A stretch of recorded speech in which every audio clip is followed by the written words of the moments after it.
This video is about Pavane pour une Infante Défunte by Maurice Ravel. I will explain the most important things about the work and the composer. Maurice Ravel was born in Cibourg, France, in 1875 and is one of the most important composers of the 20th century. He was known for his masterful orchestration and his ability to create complex musical structures. Ravel composed for both the piano and the orchestra and is considered one of the main representatives of musical impressionism. He died in 1937, but left behind a rich musical legacy that is still appreciated today. The Pavane pour une Infante Défunte was composed by Maurice Ravel in 1899, when he was still a student at the Paris Conservatoire. The work was originally written for solo piano. Ravel chose the title because he liked the sonorous name, not because there was a specific deceased infanta. The Pavane is reminiscent of the slow, elegant dances of the Renaissance period and reflects Ravel's interest in music from the past.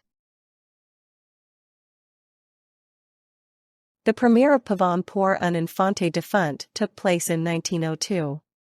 The work was performed by the pianist Ricardo Vines, a close friend of Ravel.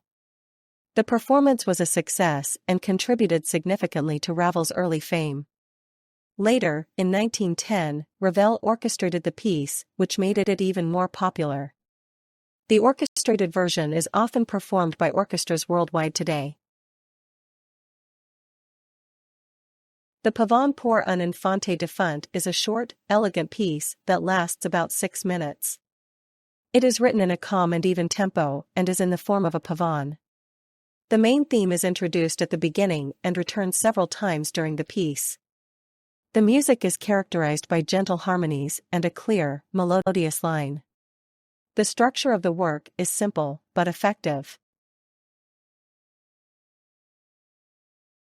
The Pavane pour une Infante Défunte has a melancholy and nostalgic mood.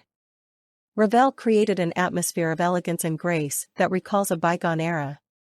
Despite the sad title, the music is not gloomy, but rather calm and reflective. The gentle sounds and calm movements convey a sense of peace and beauty. This mood makes the work a popular piece for soloists and orchestras. Ravel orchestrated the Pavane pour une Infante Défunte in 1910, fully utilizing his skills as an orchestrator. The orchestration gives the piece a rich palette of colors. Ravel uses woodwinds, strings, and horn to create a warm and transparent sound world. The orchestration enhances the melancholic and elegant mood of the work. It shows Ravel's masterful sense of sound and instrumentation. The Pavane pour une Infante Défunte has been well received by critics and audiences since its premiere. The work is praised for its simple beauty and elegant melody. Critics particularly appreciate the clear structure and subtle harmonic turns. The orchestrated version is also highly praised and frequently performed. The Pavane is considered an example of Ravel's ability to express deep emotions with simple means. The Pavane pour une Infante Défunte had a great influence on the music world and was admired by many composers and musicians. The work helped to establish Ravel's reputation as one of the leading composers of his time. It is often played in concerts and recordings and is a popular piece in music schools. The Pavane continues to inspire musicians and composers with its simple elegance and deep emotional impact. Today, the Pavane pour une Infante Défunte is one of Maurice Ravel's most well-known works. It is regularly performed by pianists and orchestras worldwide. The piece is also featured in many recordings and is often used in films and television programs. The Pavane remains a timeless work that captivates listeners with its beauty and expression of grief and elegance.